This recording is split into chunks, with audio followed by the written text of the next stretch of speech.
Having a strong upper body that can withstand the pull of gravity is a key element in dynamic practices such as acrobatics. Building this strength is not hard. Here is how. If you don't do these 3 exercises, you will suck miserably at soft acrobatics. Well, not exactly, but still, in this video I want to show you 3 exercises that you can do in order to strengthen your upper body, especially the muscles that are necessary to push to withstand gravity in order to get better at your acrobatic moves. But hey, I'm not doing acrobatics, you might say. No problem. You can simply do these 3 exercises and you will build strength, coordination and mobility, which is always good. But before we start, let's take care of our wrists and elbows, because these are the first parts in the chain where we place the hands on the floor. For the first thing, simply take your wrists and walk them kind of like a cat's paw on the floor. Repeat for about a minute, then shake out your wrists, and we go into the second preparation task, which is from this cobra position, circle towards one side, come up the other side, and I repeat. Do this for about 3 to 5 times per side and you're good to go. So for the first task, we try to withstand the forces of gravity. Gravity wants to pull us down and we try to resist and push upwards. Why is that important? Well, in acrobatics, you're very often on your hands. Gravity pulls and you want to push. This task is super beginner friendly, but I will also show a variation that is much more advanced. The key detail is that we want to push the floor away.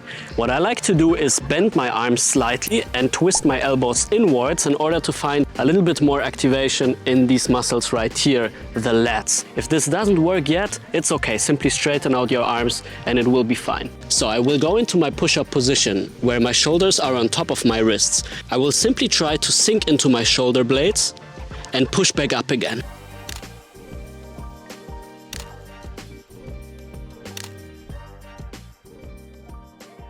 If you can do this for about 10 times, you're good to go in order to go into the second progression, which is doing the same thing, but with just one arm. In this one, I try to limit rotating my body too much. I kind of want to be like an elevator, horizontal towards the floor.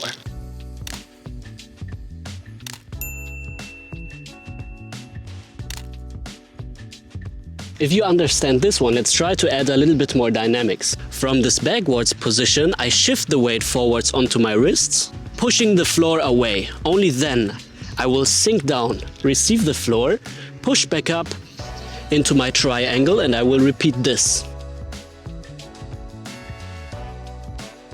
And once again, if this is too easy, I will simply do it with one arm, once again, limiting the rotation of my upper body.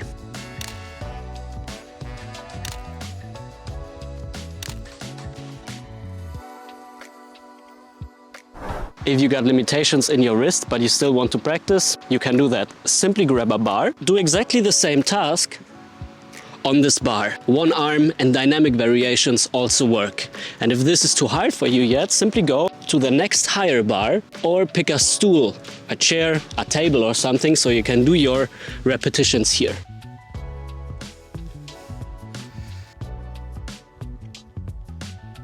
For the second task, you need something to hang on. Rings, a bar, a branch, anything works. Instead of just pushing now, we actually want to pull with straight arms. Why is that? In order to strengthen the shoulders in a very three-dimensional way, it makes sense to put different kind of forces against the shoulder to work on. Hang from the bar and simply let gravity do the job of pulling you down. Now from here, without bending my arms, I try to bring my head upwards. And this is achieved by bringing my shoulder blades into the back pockets of my pants.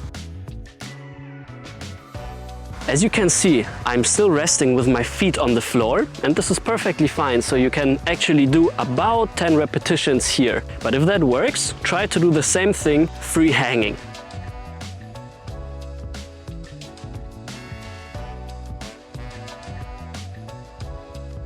Now, if you're already that strong, you can also try to let go of one arm and perform the same pattern just with one side. When you do this, you will feel much more of a stretch in this side, which is already great to work on overhead mobility.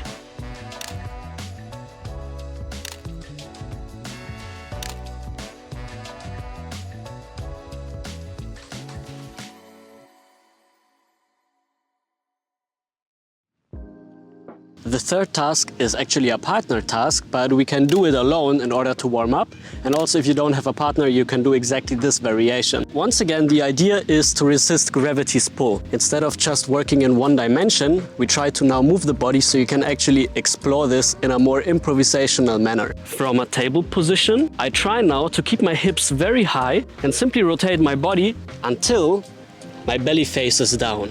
I then rotate backwards, keep on pushing, and perform the same pattern towards the other side. Now for this one, I don't want to give too many constraints. Simply figure out what your body needs to do in order to fulfill this task. Once again, if this one is still too hard for you, you can simply elevate your arms and perform the same task on an elevated surface until you can work your way down into the floor.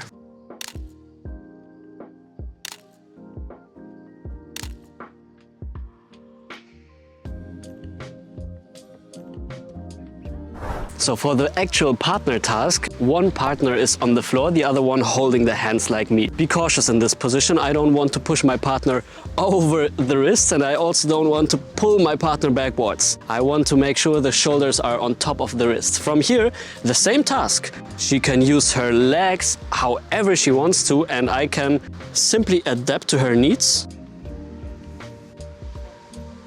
You can also in this task try to keep your hips a little higher to strengthen more your shoulders and kind of play around a little bit and see in which positions you want to be strengthened, how you want to turn your body. And I can also challenge her a little bit by walking into different spots, so the task becomes a little bit more like a game, a little bit more playful.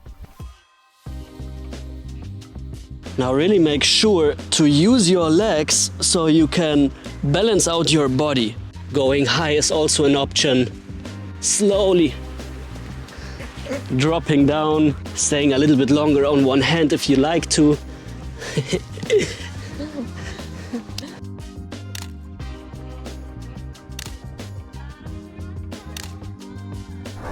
That's it for this video. 3 tasks to build this upper body strength that is very relevant for an acrobatic practice. If you liked it, please let me know in the comments, and also if you want to see more videos just like this one. For example, do you wish to see how to strengthen your wrists?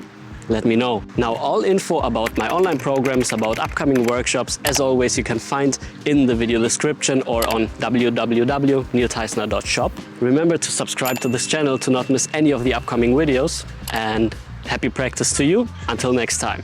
Boom. Nice.